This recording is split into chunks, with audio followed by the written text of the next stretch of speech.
Well, hello everyone. Thank you very much for having me here tonight. It's an honor to be here with you. My name is Russ Henry, and I am the president of Minnehaha Falls Landscape. We're an organic landscaping company. The landscape company itself is 75 years old. I bought it in 2017. I started my first company in 2005, Giving Tree Gardens. And I've always been organic, pollinator focused, native plant focused, rain gardens, food forests, edible landscapes. And with Minnehaha Falls Landscape, we also do walkways, retaining walls, patios, fences, decks. We actually even have a remodeling company too. We do interior remodeling as well. So I was invited here tonight to speak about planting for pollinators, and it's one of my favorite things to talk about. My mom taught me how to garden. It's kind of her fault that I'm here tonight. And so I started gardening with her when I was a kid, and when I was a teenager, I got jobs at nurseries and landscape outfits into my early 20s, and then I decided to start my own company, and it's been just a learning experience every single day. I don't know if any of you are small business owners, but any kind of small business that you might own, I'm sure it's the same, where you're learning every day, trying to keep up, and in this field of landscape, especially if you, like myself, and I'm sure like you, if you enjoy the plants and the soils and the wildlife that surround the gardens, there's no end to how much learning you might enjoy in this. So as you'll see, once we dig in here, my main qualification is that I'm a nerd, and so I'm going to get real nerdy. So let's jump on in. Together, people and pollinators, we kind of do the same things. We're savoring and cultivating this deliciously interconnected planet. And I like to kind of ground us in that notion that, bees and people and, even ants and people, we're not all that different. First of all, we're earthlings, and that binds us together. But we do have a lot in common, and especially around the cultivation of plants. Let's talk about the importance of bees. 1 in 3 bites of food that we eat comes from bees. You all know bees are important, right? I'm preaching to the choir here, right? Good. 4,000 native bee species in North America, 20,000 bee species around the world. 1/4 of those are in danger of extinction right now. We're going through the 6th mass extinction on the planet Earth right now, and this one's caused by us. And so that is a mix of destruction of habitat and then poisoning of the remnants of the remaining habitat. And that's why all these bees are unfortunately dying. But where did the bees come from in the first place? Why are there 4,000 species of bees in North America? Well, before our ancestors got here, this was unbroken wilderness managed by cultures of people that revered and honored the wildlife of the place. And so Minnesota itself had 18 million acres of prairie, 21 million acres of wetland in Minnesota, and 31.5 million acres of mature pine forest. But then something happened, and that something is our ancestors pillaged this place. 99% of the prairies are gone, and the 1% that remain are fragmented. 99% of the old growth forests in Minnesota are gone, and the 1% that remain are fragmented. 50% of the wetlands are gone. That's 88% in the city that I've lived in for 15 years, Minneapolis. 50 Minnesota species have gone extinct. 86% of lakes in southwest Minnesota, unswimmable, and that's because they have cyanobacteria in them, blue-green algae, and blue-green algae can kill people. So you can't fish in them, you can't swim in them. They're deadly, they're dangerous. This is from an article I wrote for the Longfellow Nokomis Messenger. You could find this online if you wanted. It's about Minnehaha Creek watershed. And you'll see in here that a couple of lines that really stick out. This one about the sucker and red horse, those are a couple of kinds of fish that would swim in the creek. And they swam from Lake Harriet through the outlet into Minnehaha Creek, and settlers would come even miles from the west, even from Eden Prairie, and they would bring their spears to harvest bushels of these fish from the creek. And then they'd bring those fish and feed them to their pigs, and they'd fry them and eat them themselves. Well, have any of you visited Minnehaha Creek lately? Now, I've got a house just a few blocks from there. It's a beautiful, beautiful place. But I imagine if I put a spear in there, I'd pull up a tire. Or a bottle. Some kind of garbage. Certainly not spears and bushels full of fish, which is what should be in a creek, right? The creek should be filled with wildlife. All the waterways should be. But this is just one small example that happens statewide of the pillaging of this amazing unbroken wilderness that was here when white settlers arrived. We went from the pillage, and now we've moved into environmental deficit. We can see that all around us. We replaced all of that acreage that I talked about with corn, soy, lawn, and pavement. It's that simple. Hundreds, thousands of species, gone down to 3 species. All of these environments, we use pesticides to manage, and salt in all of them, because fertilizers are salt and road salts are salt, and all of that salt ends up where? In the water, in the local waterways, which is why we don't have fish in them anymore. So we've replaced the thriving landscape. There's 8.4 million acres of corn in Minnesota, 8 million acres of soy, 780,000 acres of lawn in Minnesota, and I couldn't find the Minnesota numbers, but there's 27.5 million acres of pavement nationwide. Is that enough? We're building more, so I guess not. Loring Park Pond, small example, local example. My wife and I tried very hard to get this to not happen, but for 4 years in a row, the Minneapolis Park Board decided to spray pesticides into the cattails at Loring Park Pond. Cattails are where all of Minnesota, so many species, have their nests. You're talking snakes, salamanders, turtles, ducks, all kinds of birds, all kinds of animals. And they sprayed the cattails with Roundup 4 years in a row, killing all the cattails in the pond. What was left of the pond looked like that, covered in duckweed, and then I took samples and put them under the microscope, and I knew what that was when I looked at it, but I definitely sent it to 4 universities to have it independently verified. That's cyanobacteria, that's blue-green algae. When you kill all the wildlife, especially all the microbiology in a body of water, you remove the oxygen from that water, and in anoxic waters, cyanobacteria thrives. Yeah? Was that an aesthetic choice? Yes. Safety choice? Aesthetics. Yep, neighbors were complaining that it looks scrubby. I think this looks worse. Don't you? It does. It's garbage. And it is worse. It's worse in every possible measurement. That's how we do things. Pesticides put us on a spiral as growers. They really get us stuck in a synthetic snare. If you're managing acreage and your livelihood and your feeding your family depends on it, then you need to make the best decisions. And you're being sold all day long by big chemical companies on what you should and shouldn't do out there. Well, here's the trick about pesticides. Let's say we've got an herb in our fields, some kind of weed that we don't like, so we're going to use an herbicide. Well, okay, so we use the herbicide. What we didn't know is that that kills all of the beneficial fungi in the soil. Kills it enough so that now a pathogen comes in. No problem, they're going to sell us a fungicide. So we go out and we spray the fungicide. Well, that just killed off all the beneficial insects.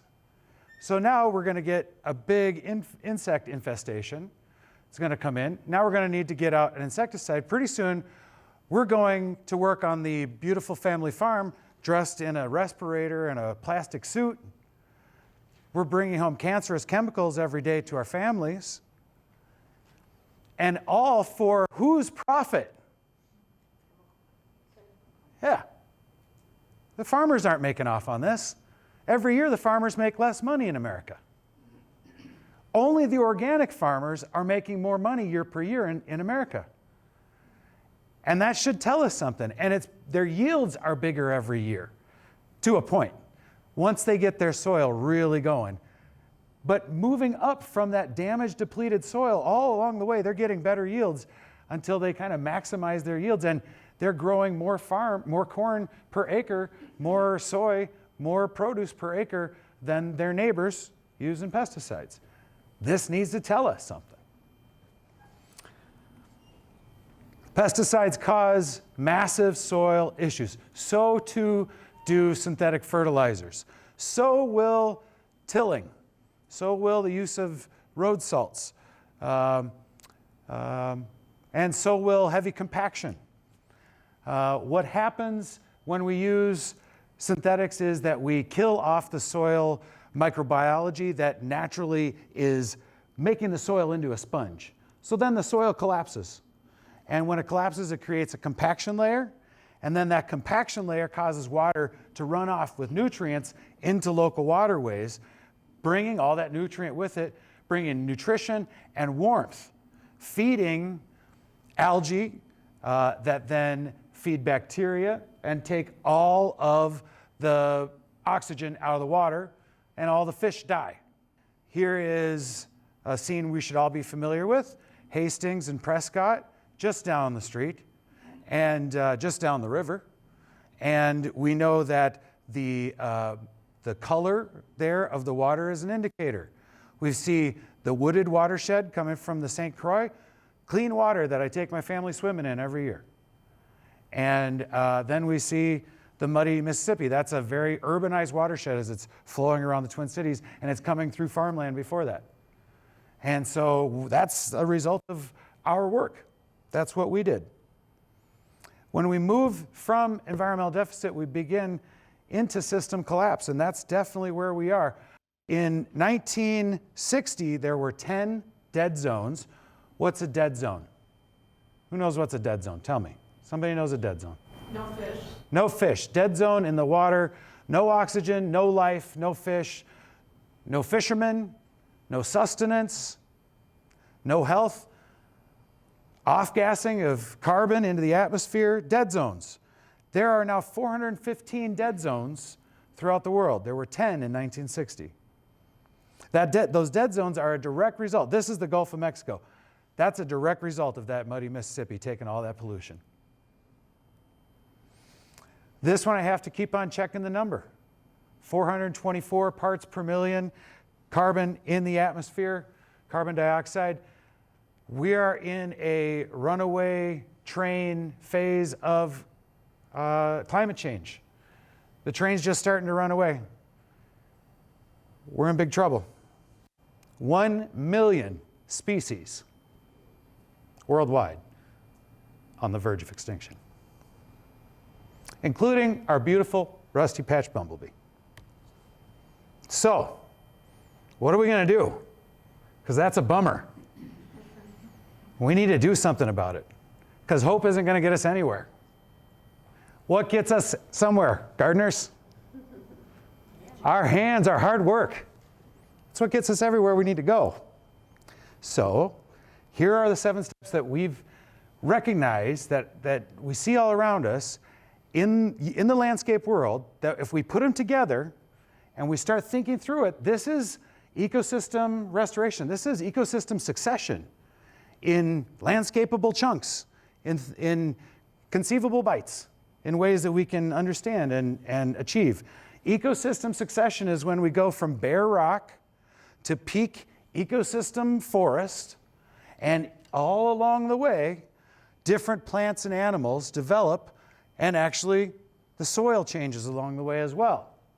And so all 7 of our stages that we'll talk through here tonight fit within ecosystem succession. We can practice all of them at once. You can put a pine tree in to a bee lawn if you want.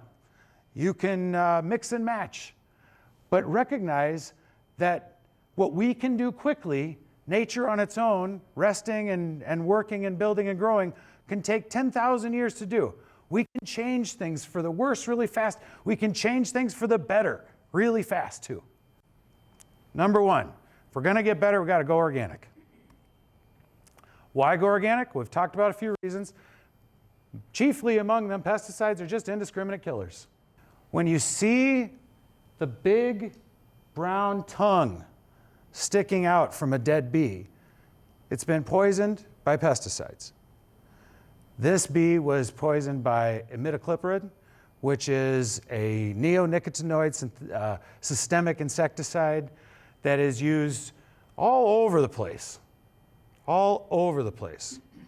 Industry, government uses pesticides like crazy. This is a picture I took in the city, and there was an investigation because this was one of about 50 bees laying around there dead, and a lot of honeybees. And so there was an investigation that went on, and it was traced back to the use of an insecticide to kill wasps, another pollinator, at a warehouse. It's just standard issue, normal everyday business. Emerald ash borer. Who's got an ash tree on their property? Yep. So I've spoken with the state's, I'd say, the leading experts on emerald ash borer, one of them being Professor Gupta, who is a Rochester, Minnesota, was when I talked to Rochester, Minnesota Park Board member and a professor at the U studying ash trees and EAB. She helped me understand 1 in 10,000 trees will survive it in the wild. That's cool. Doesn't really help us in our properties. We're going to lose them all. The thing to understand about the treatments. So the companies come around and they say, always, because I've sat through their spiels, they say, doesn't hurt bees. They say, thank you. Doesn't hurt other insects. They don't say anything about what it does to people or water. But let's think it through, because the science that is done shows us that 284 native insect species eat from ash trees. Holy, that's a lot of insect species. 284. That makes ash a keystone species. It's holding the environment together. Okay? It's going away. But about 200 of those species are generalists, and we'll find a birch or a lilac in some cases, or a oak or a maple, and they will live on those. Unless we have a poisonous buffet of ash in our yard because we've had them injected with imidacloprid or another neonicotinoid or another insecticide. The insecticides are either drenched around the tree or they're injected, and they go through every part of the tree. And why is that important? Because those 284 insects are eating from every part of the tree. So we got 200 generalist species that we're killing just because we want to keep a tree in the landscape. We need to remove and replace. Do the replacements. I do 300 consultations a year. I see a lot of ash trees, talk to a lot of folks. And I always say the same thing. Replace immediately. Before you remove, get your baby tree growing. Get your favorite species, get a baby in there, put it in the shade of the ash. And then when the bark starts to come off of the upper branches, it's time to have the ash pulled because it's going to get brittle. You can't leave them standing dead. So it's not good news what's happening with the ash trees. And I can't change that, and nobody can. But we have a bad situation. We have to decide, do we start making it better now, or do we just keep making it worse? Because pesticides just kick the can of environmental degradation down the road to the next generation. Soil versus dirt. Another reason why we don't use pesticides. These are both from my microscope, magnified, told you I was a nerd, magnified 400 times. And on the top, you see an average farm field. This is also what I see when I look at a lawn that's been treated. That's dirt. Those shiny pieces in there, that's all sand, silt, and clay. When water runs through a soil profile of with free-floating pieces of sand, silt, and clay like that, it takes all those pieces and collapses them down on top of each other, forming a compaction layer at a micro level. Water can't run through there, and plant roots can't grow through it. Over time, as soils mature, and when they have at least 3.5% organic matter in the soil, then you start to get this beautiful chocolate brown humic acid developing in the soil inside of what we call microaggregates. That is, bacteria have sticky substance on the outside of their bodies called glomalin, and they stick together around pieces of organic matter in order to eat it. And in the process, because they're so sticky, they stick up all those pieces of sand, silt, and clay too. And now those pieces of sand, silt, and clay are stuck apart from one another, held in place. And then pretty soon, fungi start growing in between those aggregates and pushing them apart and holding them in place. And that's when the soil becomes a sponge. Now, when we use pesticides, we take that and we kill all the fungicide, all the fungi. Even herbicide will kill fungi. And then you've got basically soil collapse happens almost immediately. Once you collapse the fungi, then you create an anaerobic environment, and anaerobic bacteria come in and eat all of the carbon that is being stored inside these humic acid-filled microaggregates, and they release that carbon into the atmosphere. Those microaggregates with that humic acid, that carbon in there is the long-term carbon sequestration storage mechanism for soils. That's where we put it. That's what forests do. That's how their carbon sinks. They're making humic acid. Here's the fungi growing between those microaggregates, pushing them apart, holding them in place. Those are what we call fungal hyphae. They're the tubes of the fungi, and those fungal hyphae can grow into plant roots, into the pores of plants, and connect inside the plant roots. And they then go out in the environment, those fungi, and they're mining these aggregates for nutrition and water, and they're shipping that back along the fungal hyphae to give to the plants in exchange for, anybody know? It's the sweetest thing in the world, sugar. So the plants can make sugar through photosynthesis, and they emit about 40% of the sugars they make out of their roots just to feed fungi and bacteria right on the root zone, so that the bacteria and fungi will do that. They'll structure the soil, allowing water to soak in, and they'll be mining the soil the whole time to give nutrition to the plants. All of that work together creates a web of life underground. The fungi and bacteria are kind of the basis of that web, and everything else is eating from them. You get the nematodes and the microarthropods and the amoebae, ciliates, all kinds of amazing, beautiful, funky creatures down underground, eating from the fungi and bacteria, leaving waste behind, and that waste is plant food. That's nitrogen-rich plant food. And that web of life just gets bigger and bigger as it extends out of the ground. Most earthlings, by mass, live underground. Most terrestrial earthlings, by body weight, by mass, live underground, under the earth.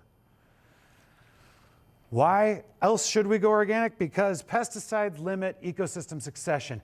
That beautiful picture I showed you of moving from bare rock up into peak ecosystem succession forest, it can't happen if we're treating areas with pesticides or synthetic fertilizers, because we are killing fungi.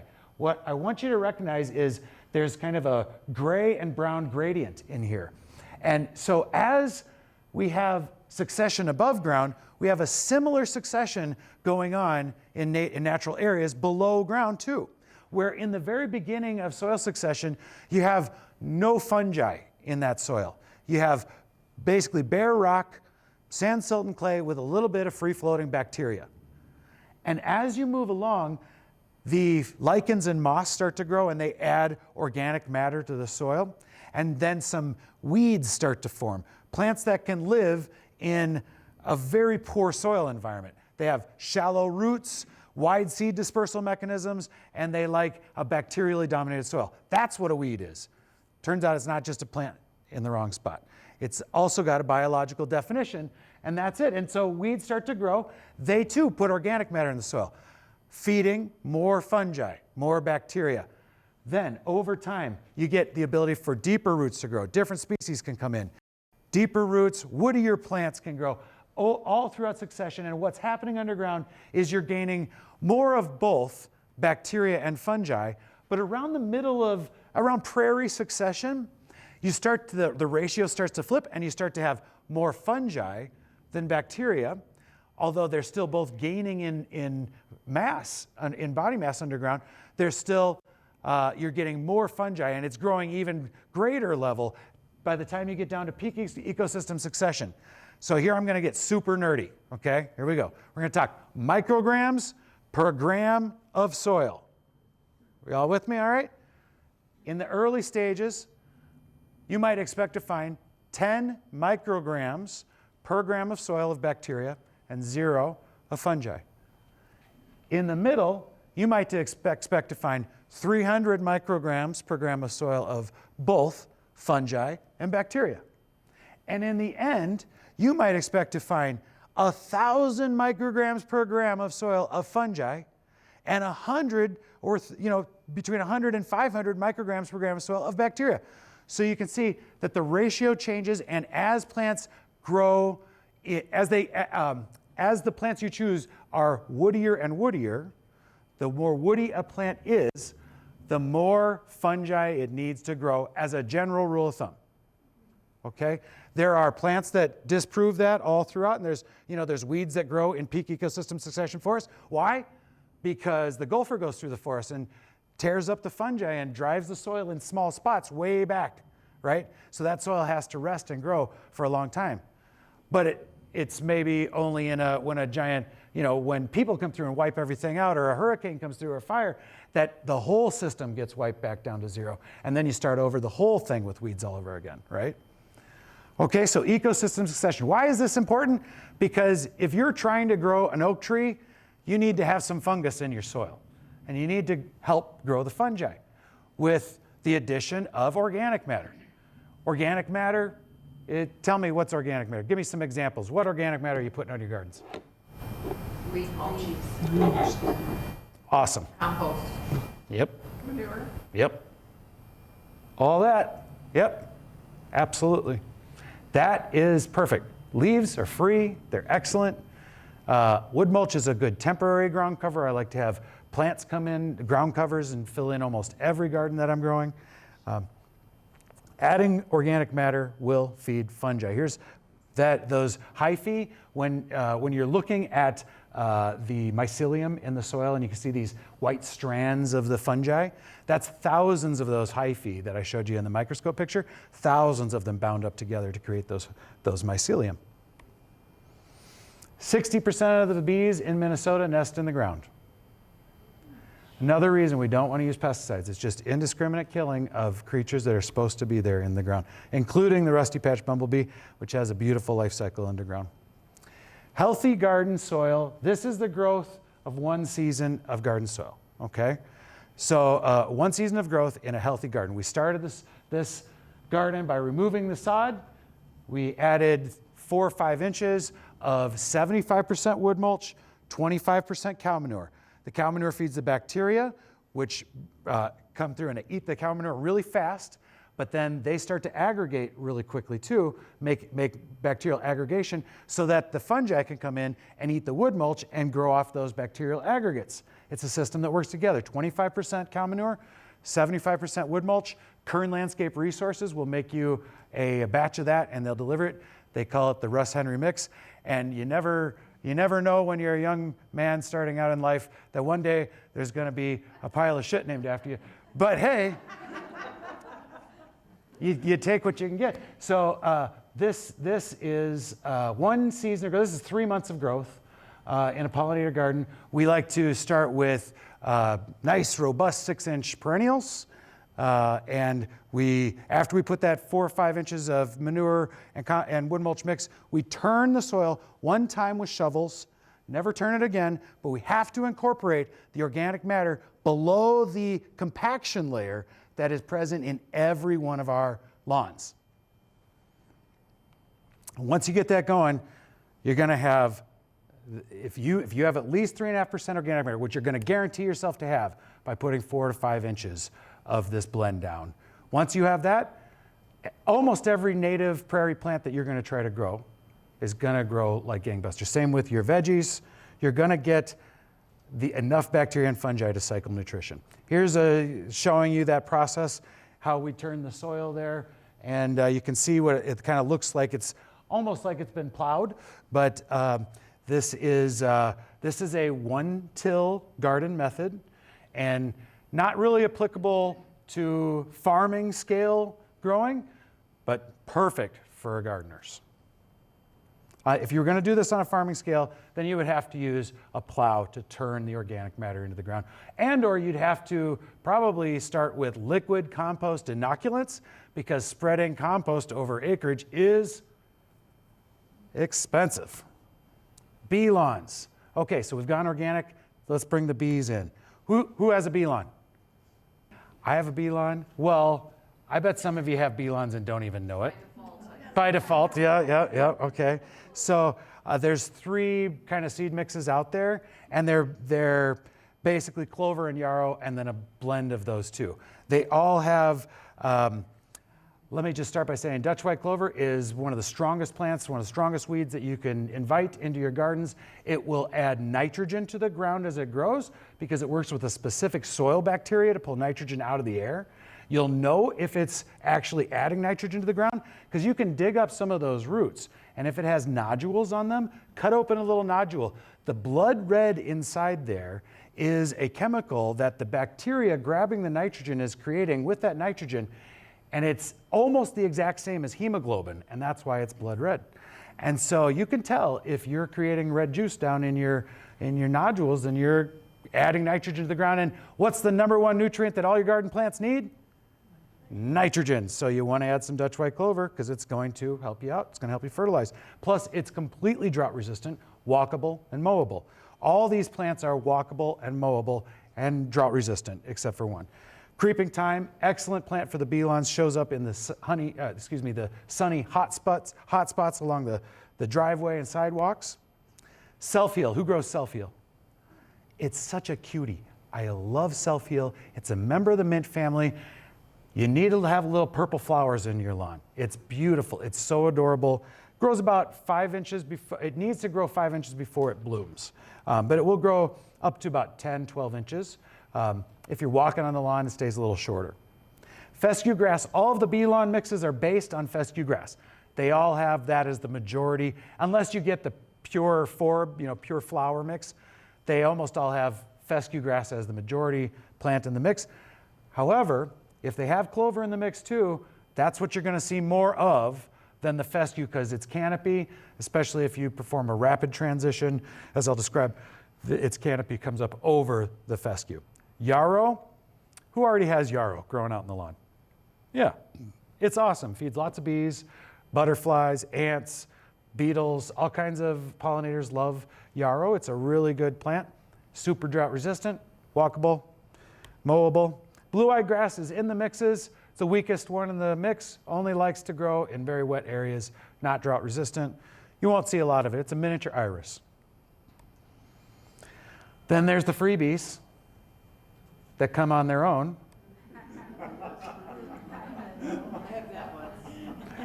Now this is probably a very rare plant none of you have seen before. The king of flowers, the tooth of the lion, right? Dent de lion, dandelion, dent de lion, the tooth of the lion. And it is called the tooth of the lion because of that beautiful leaf that it's got with those, it looks like a, and it's called the tooth of the lion because much like a lion, what is it doing to the earth? It's sending those tap roots down. It's penetrating the earth and it's allowing all the juices to flow this way and that. Love the dandelion. So do the bees. And you know, some folks, hold on. Some folks hate these plants that I'm talking about now. And it's okay, all right? If you're one of them, I don't bear you any ill will. I just say that, you know, be careful you don't get tricked into hating something for someone else's profit. Good time, Charlie. Now, this might be controversial, but I love Creeping Charlie. It's mowable, it's walkable, it makes a great ground cover underneath shrubs. The only place I don't like it is in my strawberry bed. I'll pull it out of there. But otherwise, it's a freebie. It's purple, so cute. Bees love it. There was a paper that was put out by a local Syngenta-funded university, and it said that this plant is horrible for bees because it's a hit and miss flower, meaning in their language that sometimes the flowers have nectar and sometimes they don't. To those researchers I say, welcome to Earth. That's how it works here. Some plants are able to produce nectar because they're in soil that has got some fungi in it that's given them the ability to get water and nutrition out of the ground so they can make nectar, and some plants aren't so lucky. That's how it is. Good time, Charlie. I was once taking a ride in a cab with a guy who had just moved to America, and I told him I was a landscaper, worked in the lawns and landscapes, and he said, "Oh, I have a question for you. Why are some of the lawns just kind of boring, and then some of them all these flowers?" I just thought, God, I got to take you with me everywhere. That's exactly right. That's the perspective. Wood sorrel, who's eaten wood sorrel before? Tastes like lemon.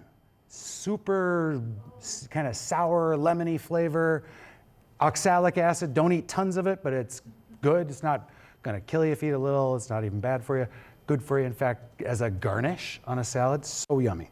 And the bees love it. It's in all of our yards. Chickweed, another freebie, growing all around.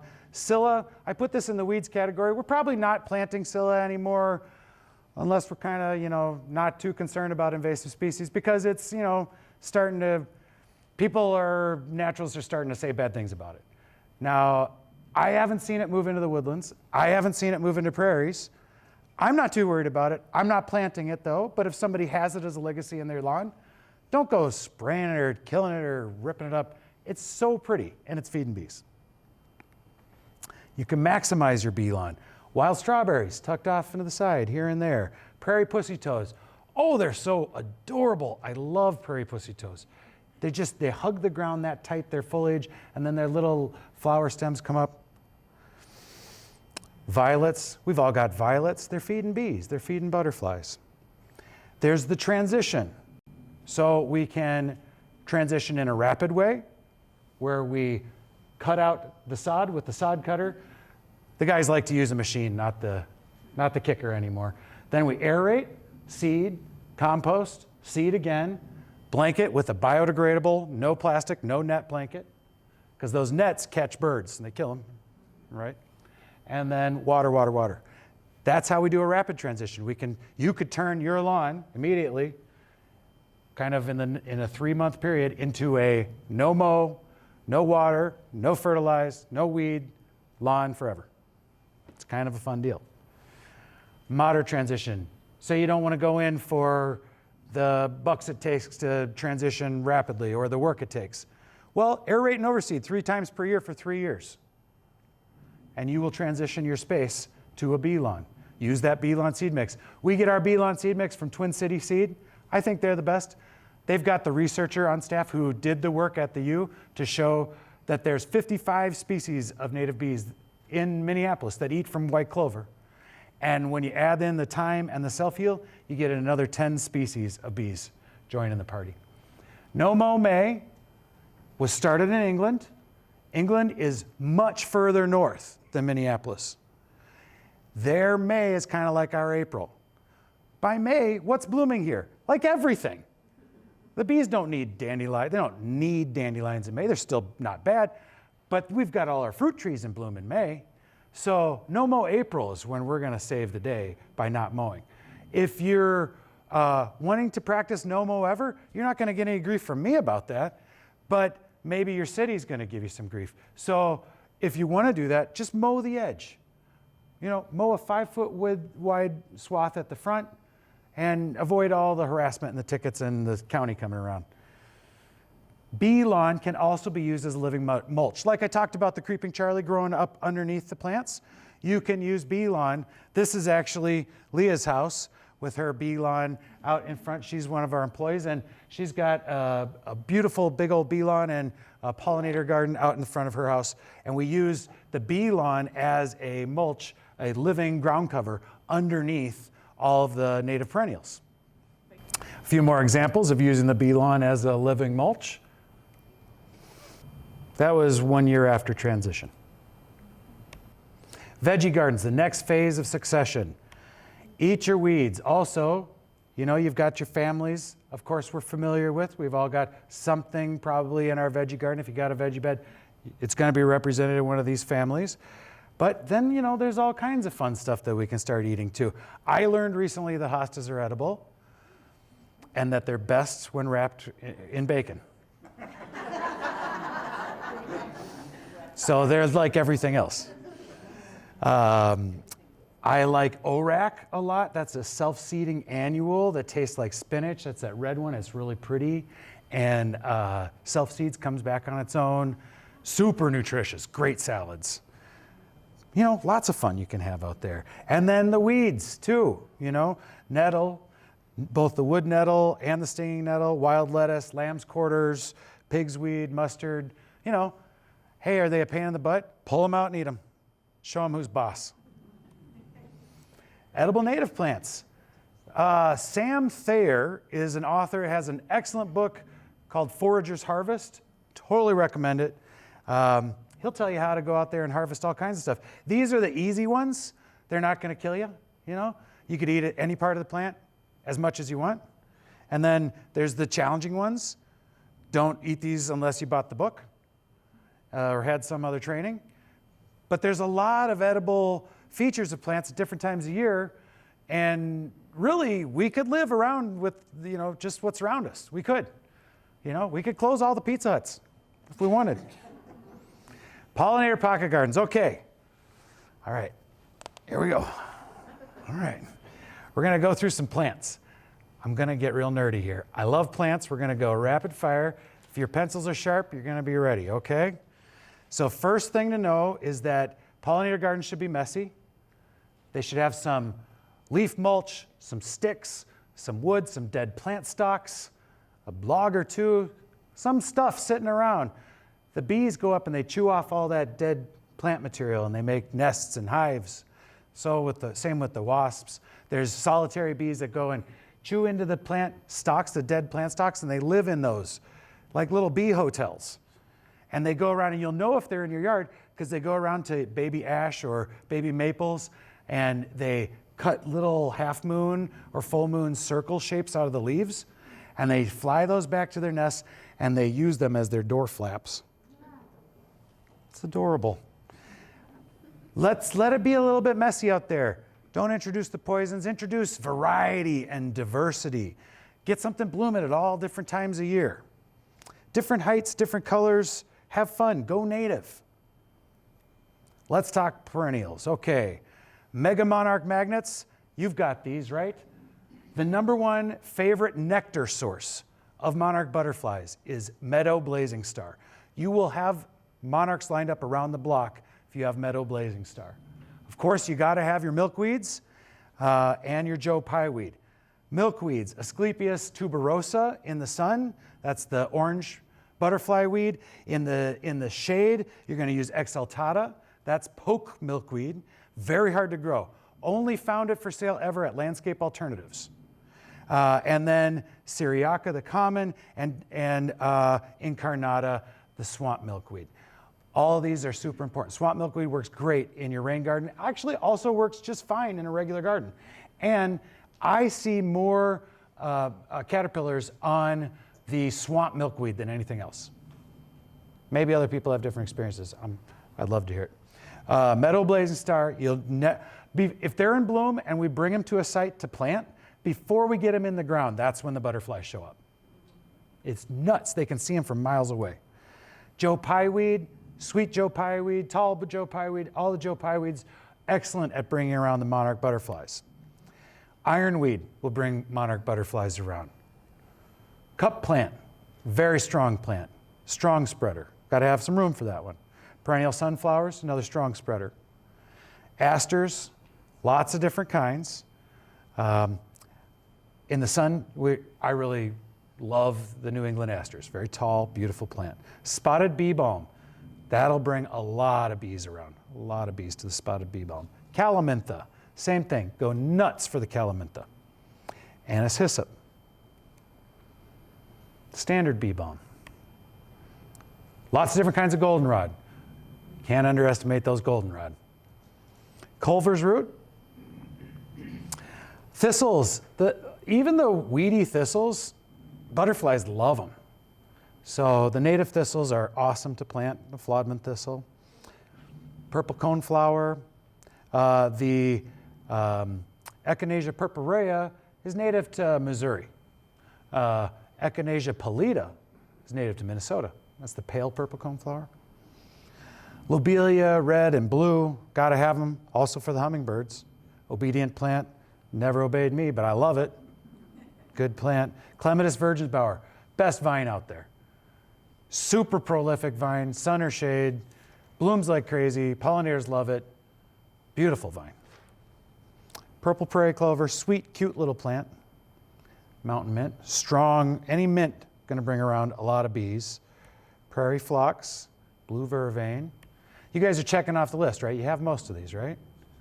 You got most of these already. Gray-headed coneflower, got some indigo, hopefully in our gardens. Gentian, such a beautiful plant. And to see those bee butts, the bees will go and they'll sleep inside some of these flowers, these tube and trumpet-like flowers, they'll sleep in them. Same with the turtle head. You can see a bee poking out in the morning, crawling out and licking its forepaws and stretching it, getting its wings buzzing. And it's like the cutest thing you ever saw. Wild lupins, they're kind of hard to grow. You know, they're not the easiest plant in the world to grow, but try. Beard tongue, penstemons of all sorts are great for hummingbirds too. And then you got your native sedges and grasses. Spearmints, I'm going to say more native sedges and grasses in a little bit. Spearmint. Now, so those were all native that we just talked about. Now we'll talk about a few non-native. I still think there can be room for some non-native plants, especially if they're feeding bees and butterflies and people too. Comfrey, another one of these, medicinal plant. Bees go crazy for it. Peony. Almost every old house has a peony in the yard. That's the way it should be. And I always talk new homeowners into not ripping those peonies up. Sedum. They catch a buzz every fall, right? Chives, great spreader. Russian sage, beloved by honeybees. Catmint, can't beat it. Globe thistle, love those bees. Okay, we don't have enough sapsucker woodpeckers anymore that used to go around, still do, but used to in a lot bigger number, go around every spring and make holes in the trees so that the sap would come up into those holes. And who ate from that sap? Everybody, but also the hummingbirds. And now that we don't have as many sapsuckers, we need to get out there with the red flowers to feed the hummingbirds as soon as possible. In the native realm, that's for the red flowers, really, we're talking lobelia is their favorite. And, you know, columbine is good too. The Dropmore honeysuckle is a great vine to bring around, also native, great vine to bring around the hummingbirds, really does work.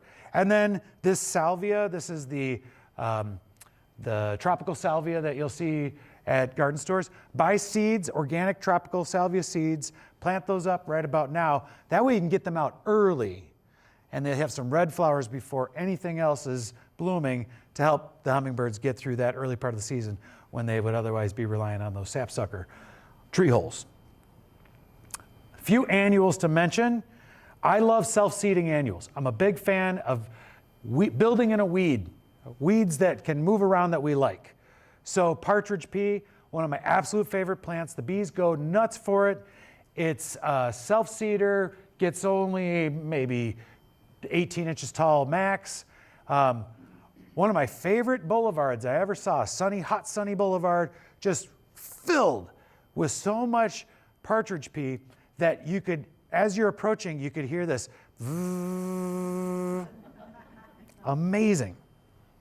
Snow on the mountain, another native, self-seeding, it's euphorbia, great plant, love these. Purple top verbena or Verbena bonariensis.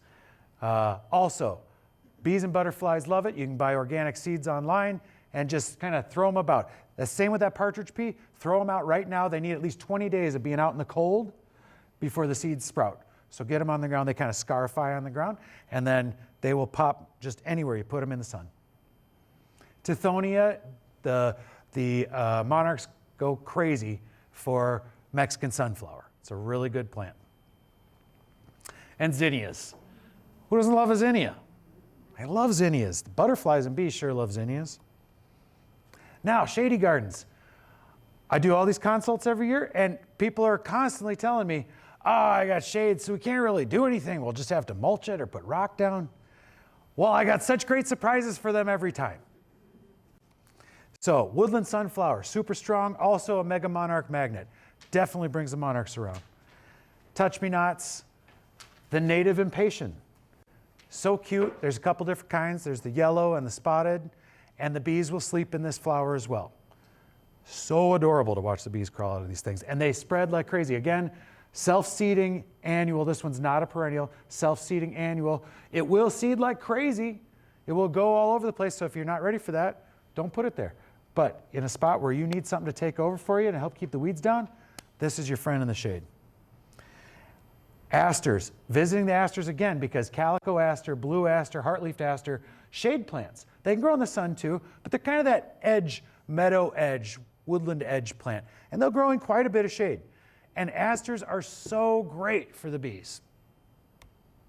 Lion's foot. Who has Prananthes alba? This is for the advanced gardener. The only place I've seen it before is, and you're all advanced gardeners, just you don't happen to have this one. And the only place I've seen this one before is at Outback Nursery. They have it for sale. It's an awesome plant. Gets about 2 feet tall in the shade. Solomon seal, gotta have it. Such a strong plant.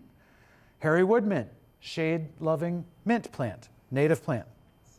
False Solomon seal. Golden seal, medicinal plant, very rare.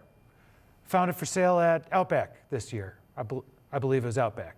And put some into our Minneapolis property. Bellwort. We got some of these really cute spring ephemerals in here. Trout lily. Jacob's ladder. Not an ephemeral, but super cute spring flower. Columbine. There's the hummingbirds enjoying themselves. Violets, as we mentioned. Bloodroot. Goat's beard. So we went from bloodroot to goat's beard. We get some height with that goat's beard. Kind of hard to find height in the shade. I like the Solomon seal and the goat's beard and the lion's foot for a little height from the perennials in the shade. Ramps. Love those ramps. So delicious. And when you're harvesting your native edible plants, don't take the whole thing, you know? Take a little bit, maybe even wait until it's really well established, and then start the harvest. If you find some in the wild, take just a little, you know? Don't be that guy, you know what I mean, who takes it all, you know? Because then there won't be some next year for the next people who come along, and for yourself even. So that's just a little bit about that. Foam flower, Tiarella. Virginia waterleaf. Who's got this one growing at home? It's a freebie, oftentimes, comes in for free. Strong spreader. Hummingbirds love it. Bees love it too. And it's edible. And it's native. You can't beat it. I love a strong ground cover. I want something that's going to come in and take over. Because if something doesn't take over, I'm going to have to go pull weeds pretty soon. I don't want to do that. Virginia bluebells. I love Virginia bluebells. They're so pretty. Good spreader. Shooting star, another spring ephemeral. Dutchman's breeches. Trillium. When you see woods filled with trillium, I mean, wow. That's the best sight. Woodland phlox. Phlox divaricata, you growing that? Anybody? Yeah, it's a good one, isn't it? I love that plant. Wood poppy, not to be confused with celandine poppy, though it's often given the same name, often called celandine poppy, but this is the native. This is a good plant to have. Beautiful plant. Canada mayflower. And wild geranium. Of course, ginger, I want to throw that in there. Bees aren't going to visit ginger. Ginger is an example of a plant that is exclusively pollinated by ants. Ants are awesome. Jack in the pulpit. Jack in the pulpit. They're a good spreader. They'll spread by seed. Spiderwort. Spiderwort's like kind of part shade. I'd put it in the sun mostly. Part shade. Cohosh. Baneberry. Such a beautiful, another tall one. Excellent structure kind of on that plant. It's got a real architectural feel. Spikenard, same kind of a structural feel, tall plant. Part shade, not deep shade, part shade. And not the longest lived plant in my experience, but so worth it for like 3 or 4 years. It's awesome, really robust. Hosta, who doesn't have them? Wrap them in bacon. Prairie Meadows, okay, we get to look at Leah's house again. This is Leah and Dan's place. 1 year, Dan took these pictures right after installation, 1 year later. That's how we get growing with that B-lawn seed mix as a ground cover and doing the soil upright with the compost, wood mulch, cow manure mix. And one more trick, we take all of our plants and we dunk them before we plant them in liquid compost extract that we make when I make a highly fungal compost. And I have a whole presentation about that. I could go into it, I won't. I'll spare you. But needless to say, we're giving the plants everything they need in terms of beneficial relationships to get out there and get growing as fast as possible. Another prairie meadow. Prairie meadow is when you go take that pollinator pocket garden, which is maybe a rain garden or maybe a boulevard garden, and you just expand that concept edge to edge. Let's just take the whole property and turn it into a prairie. That's when we have a prairie meadow. That one's in Edina. I've been there for many years. Some scenes from Prairie Meadows. Here's my wife enjoying some big blue stem out at the Kinnikinnick Prairie. Anybody visited there before? Gosh, it's one of the best places in the whole region. It's so awesome. Walk through the prairie there this summer. You'll be glad you did. It's awesome. It's really beautiful. Big blue stem prairie. So big blue stem, one of my favorite native grasses, strong spreader, great in rain gardens and throughout prairie type spaces. Little blue stem can do well in the drier spots. Shorty, about knee high, gorgeous. Oh, it's so beautiful. Switchgrass, panicum, another good one. That one gets about waist high. Beautiful, blowing back and forth in the breeze. Prairie drop seed, elegant, very elegant look to that. Planted in massings, so lovely. Mix that in with some partridge pea, you got yourself a winner. June grass, very strong presence to those flowers on the June grass. Shorty, knee high, but strong floral presence. Pen sedge, who's growing pen sedge? Yes, sedges are great, aren't they great? And pen sedge is a strong spreader, dry hillsides. If you got a rain garden, tussock sedge, maybe you try that out. Go for some sedges. Sedges have wedges. They have a triangle-based shape. That's how you know it's not a grass or a rush. Rushes are round and sedges have wedges. These are some of the native plant nurseries I like to go to. You guys know all those? You're closest to the one to the Outback in Hastings, and you go there for the quality. They have the 6-inchers. They use compost in their soil mix. You put those perennials into some composted soil, they're gonna grow. They are gonna grow. You go to Prairie Resto or Landscape Alternatives for the deal, because they've got 6-packs. You can get a lot of them, right? So if you're a little more patient, you're gonna go get some of those 6-packs. But you go to all of them so you get variety. Yep, because they're all gonna have slightly different offerings. And even if you happen to, like me, you might see a woodland phlox at Outback Nursery and a woodland phlox at Landscape Alternatives, and you notice, wow, their leaves look different. I'm gonna get them both. I'm gonna cross those genetics in my landscape and breed even more strength in the overall landscape. I haven't been to Prairie Moon. I've bought stuff from them online. Also, Minnesota Native Landscapes is online. You can buy stuff from them online too. And the seed mixes at Prairie Restoration, please visit these places. They're so gorgeous if you haven't been to them. Prairie Resto has multiple places, multiple sites throughout the state. They have in Princeton, it's like 300 acres. They do a monarch butterfly count there every year, okay? 20 years ago, 2,000 butterflies in one day, right? 2 years ago, it was 200 butterflies. Last year was 100. Okay, here we go. Food forest. This is how we take that ecosystem succession to the next level. We've expanded the prairie to the edge of the property. Now we're going to add in some of those woody plants. A food forest has multiple layers of canopy that you can consider. And we've already started growing all those layers of canopy, talking about the bee lawns and the prairie gardens. This is all kind of extending that upwards and thinking about how can we grow edible plants all throughout. You've got your mycelial layer. And so here we see some wine cap mushrooms that grow so easy. You throw some spores out into a garden that's got mulch in it, you're going to get some wine cap mushrooms growing in there. And they're edible. They're good. And they're connected to the plant roots and helping the plants grow. Root vegetables. I do a whole presentation on food forests. It's on YouTube.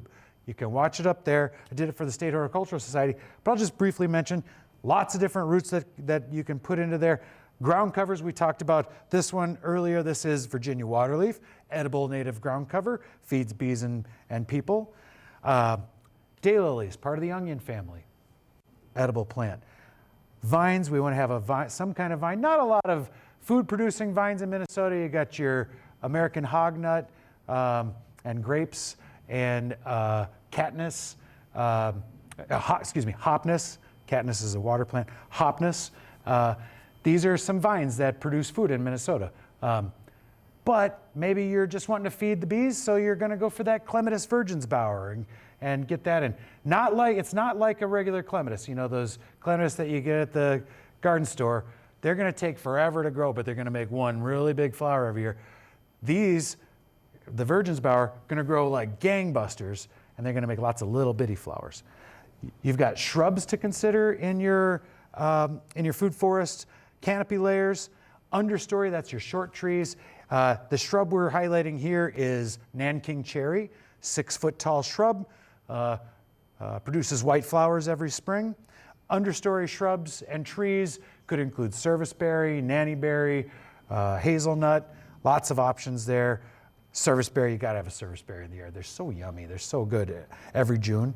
And then your overstory, where you get to build in some of those peak ecosystem succession plants. Here we're highlighting a basswood because it's a giant salad. Those leaves are edible. Here's my food forest in Minneapolis.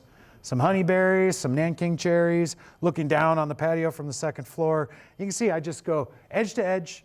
I define the space with the walkway, the hardscape, and the patio, and then the rest of it is for nature, for me to be sunk into nature. Completely surrounded and in my safe place, in my place of respite, there in the middle of the city. Here's part of the food forest shrub layer, viburnums, nannyberries, arrowwoods. Viburnums are great. Dogwoods, keystone species dogwoods, feeding many species of moths and butterfly caterpillars, which birds need in order to survive. Forsythia, one of the first to bloom, definitely important for feeding the bees. Wild roses, oh gosh, got a big soft spot for wild roses. Leatherwood, challenging shrub to grow. Almost impossible to grow from seed. You have to take a transplant out from under the mother plant. If you try to move the seeds, they will all become unviable. So the only nursery I've ever seen this one at is Outback, and they're not cheap. You know, a little bitty plant is like $70 because they're so hard. You got to literally go to the wild and dig up babies out from under the mother and transplant them. Redbud. Who's got a redbud? Yeah, they're gorgeous, aren't they? Redbud's so pretty. Not the biggest pollinator feeder of all the native trees. You know, there's others that feed more, but hey, if you're going for something that has a little bit of that magenta in it, oh man, this is, if you really need that color, this is gorgeous. I love them. We talked about serviceberries. There's also the serviceberry regent, which only gets 6 feet tall. That's a shrub form of serviceberry, 6 foot tall, and that's a really good one for sun or shade. Mountain ash, one of my favorite understory trees in Minnesota, grows all over the boundary waters. Beautiful orange berries that bring around lots of birds in the fall. Chokecherry, that when we were looking down from my second story on the patio, a lot of that green in there was chokecherry. Chokecherry is super strong spreading plant, gets about 10, 12, 14 feet tall, and forms colonies or stands. So if you got a spot that you just want something to take over, nothing else can grow there, that's also going to feed you and the birds. And these are an acquired taste. Choke cherries, yeah, choke cherry jam is fun. They are acquired taste, but actually once you acquire it, they're delicious. I've acquired it and I love them. But when I first tried them, I was like, people eat this? Okay, all right. Raspberries, not only loved by the bees, but who else loves raspberries? You guys. And ants. Yep, ants. Do you see us watch on the top of the raspberries as they're crawling all over there? They do it on peonies too. They go around and they get that, getting some, what's that? Japanese beetles. Japanese beetles too, yes. Quite unfortunately, they do, yeah. However, now keep in mind, now grubs from Japanese beetles breed where? Standard lawns, regular old lawns. That's where they breed mostly. If you have a bee lawn, you do not have grubs because the mortal enemy of grubs is, anybody? Nematodes, microscopic worms. Nematodes have on their body a bacteria called milky spore, and it kills grubs. So the nematode crawls inside the body of the grub, takes that milky spore in there, kills the grub, has this like disgusting Caligulaean orgy inside the grub, kills them all dead, and then that's how grubs are controlled in a healthy soil system. So where you have nematodes, you don't have grubs. Where do you have nematodes? Where you have lots of fungi. What kind of lawn's going to give you lots of fungi? A polyculture. What's a polyculture? A bee lawn. We did it. American black currant, that's about 8-foot tall shrub, 3 to 8 feet. It's got a good range. Excellent, again, kind of an acquired taste, but currants are delicious. Vitus, honeyberry, 6-foot tall, green flowers, prolific in the sun, really likes some compost in the soil, and makes berries that are like oblong blueberries. You don't have to acidify the soil. It's like a blueberry that you don't got to mess with the soil, you just compost it, it's just fine. Now we're on to the non-natives here, and hydrangea, you know, everybody's got a hydrangea, but the bees are going to them. They're not actually bad. So if you have, you know, if you're getting a new property, or let's say, and you acquire some mature shrubs, you know, one of the first things a lot of homeowners want to do is rip out all these shrubs because they're just overgrown. Well, that's a mature shrub, and a mature shrub that blooms has had how many generations of bees trained, because the bees go back to the hive and they dance, and that's how they communicate about where your hydrangea is or where your peony is.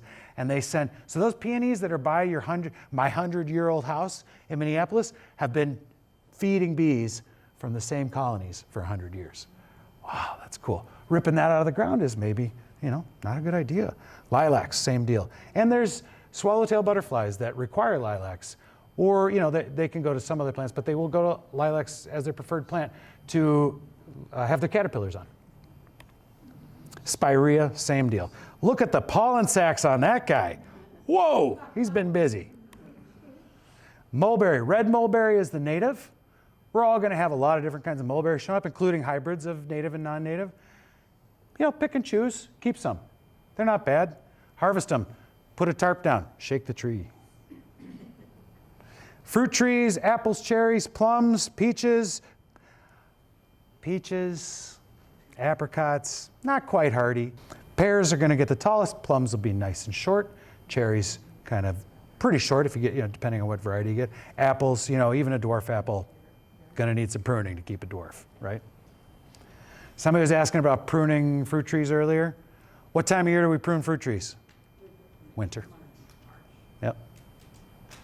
Prune them in the winter. You can also do it in the summer, but winter's best. And by summer, I mean the height of summer when it's really hot and there's no sap flowing. Love forest. So as we went from food forest, what the heck's a love forest?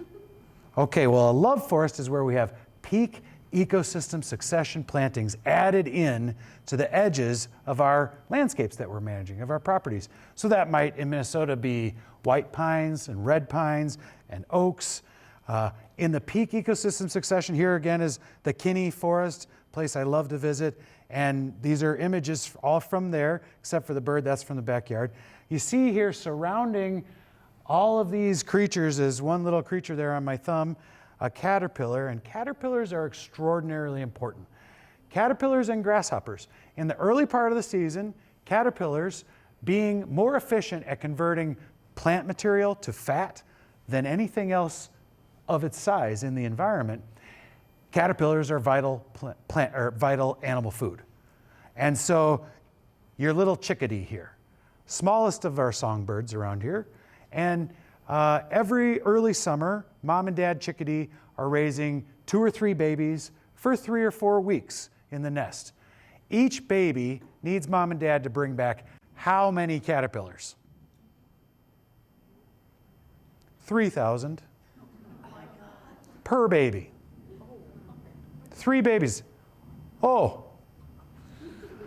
yeah, I have twins at home. They're 1.5 years old. I kind of feel the pain of the chickadee every now and then. And I'm going to the grocery store 4 times a week. How many eggs can 2 boys eat? Okay, apparently as many as chickadees can eat caterpillars. Bears eat caterpillars. Tent caterpillars, bears can eat pounds of them a day. 20, 30 pounds of caterpillars a day. Turtles, this is not a Minnesota turtle, but Minnesota turtles eat caterpillars. Skinks, salamanders, rodents, everybody's out there eating caterpillars and lots of them. And what does that mean? That means the plant species that support the most number of caterpillars, moths and butterflies, are keystone species. Keystone species. So the keystone in the bridge holds the whole bridge up. The keystone species is feeding so many other species out there, it's holding the whole environment up. Doug Tallamy is an excellent nature writer and a professor, and he's written several books, one of which is called Nature's Best Hope. Highly recommended. I had the honor to interview Doug last winter, and he's done the work of finding out what are the top keystone species in every state. And in Minnesota, now Doug writes a lot about oaks, okay? So I was expecting to have a long conversation about oaks, and we did talk about oaks. But he said, no, actually in Minnesota, willows, the 23 native species of willows, not weeping willows, sorry, but the 23 native willow species, so that's Bebb's willow and peachleaf willow and prairie willow and several others, are capable of feeding over 300 species of moths and butterflies. So that's where all the birds are going to eat from all year long. And it's all year long because some caterpillars have antifreeze, and they sit outside on the branches looking like a little piece of wood, so they blend in, but the birds can see them every now and then, and they hop the tree looking all over, and they find these little twig-like caterpillars, and they eat those in the winter too. The interconnection between species in the environment can't be understated. It is vital for the longevity of the planet. So here, we actually see the interconnectivity of 4 species. I'm showing you kind of 3 living creatures here, but there's strong evidence of a 4th. There's the bear claw marks in the birch. And the bear had fungi, little spores of fungi in its claw. It clawed the tree. And the shelf mushroom grows out from the tree, from where that fungi, that spore was left by the bear, making that mark into the tree and getting that spore dug into there to meet the sugars of the sap so that the fungi could grow and create this shelf mushroom. The bee comes along and eats from the shelf mushroom and takes some of that food, because the mushroom for the bee is actually not just food, it's medicinal food, and it takes it back to the larvae to feed the larvae at the hive. What else is happening at the hive? Maybe some honey production. And who's going to like that? Winnie the Pooh. Interconnectivity. That's just a small, scratching the surface, literally, sampling of the interconnectivity of the species in the environment. You could think also about the bear eating the salmon and taking the salmon up as it's eating and tearing its guts apart and leaving bits of that salmon on the forest floor, and the nitrogen from that salmon being almost immediately devoured by bacteria on the forest floor, who then take that nitrogen down to the fungi, who then ship that nitrogen up to the tree, who then shade the river, and then as the tree's growing there and the caterpillars are falling out of the tree, who's coming along and eating them? The salmon. We're all part of a very interconnected thing here, the life system on the planet. And soil is the basis of that. It's the life support system for our spaceship called Earth. And we've got to make decisions about how, whether and how we honor the interconnectivity and the fragility of the systems that keep us here. Oak, excellent native plant species, going to feed over 200 species of moths and butterflies. Ash, again, over 284 species of insects. Several of those are moths and butterflies. The ash isn't going to go extinct. It's going to turn into a shrub in the wild, because as the big trees die, they're going to sucker like crazy because the roots are still going to be alive. And once those suckers get to about an inch, inch and a half in diameter, the bug will invade. Until then, it's going to grow. Inch and a half diameter is about a 10-foot tall sucker. So we're going to have some 10-foot tall, 8, 9, 10-foot tall ash shrubs all throughout the woods. And the insects can still eat from those. Wind pollinated trees, never let yourself be fooled into thinking that they are not feeding the bees. When ash is in bloom, up to 25% of the pollen in the larval chambers, so the pollen they're bringing back to feed the larvae, is ash pollen. So when the companies say that the bees aren't eating from the ash trees so we can go ahead and poison the ash trees, you tell them. Linden trees, I love a linden. Big leaves, beautiful, beautiful tree. Catalpa, another beautiful, giant leaves on these, beautiful. And those flowers. Now, here are my little catalpas, my blue jays. This is right after they were born. Are we not the most fragile and precious thing around? We all looked like this one time, you know? What are their names? William and Patrick. I'm gonna not cry right now. Here's us the other day, making bread. This is why we do this. This is why we garden. This is why we care for the earth. Because we know we're not alone and we love our families. My name is Russ Henry, and I'm the owner of Minnehaha Falls Landscaping. And it has been my absolute pleasure and honor to speak with you tonight.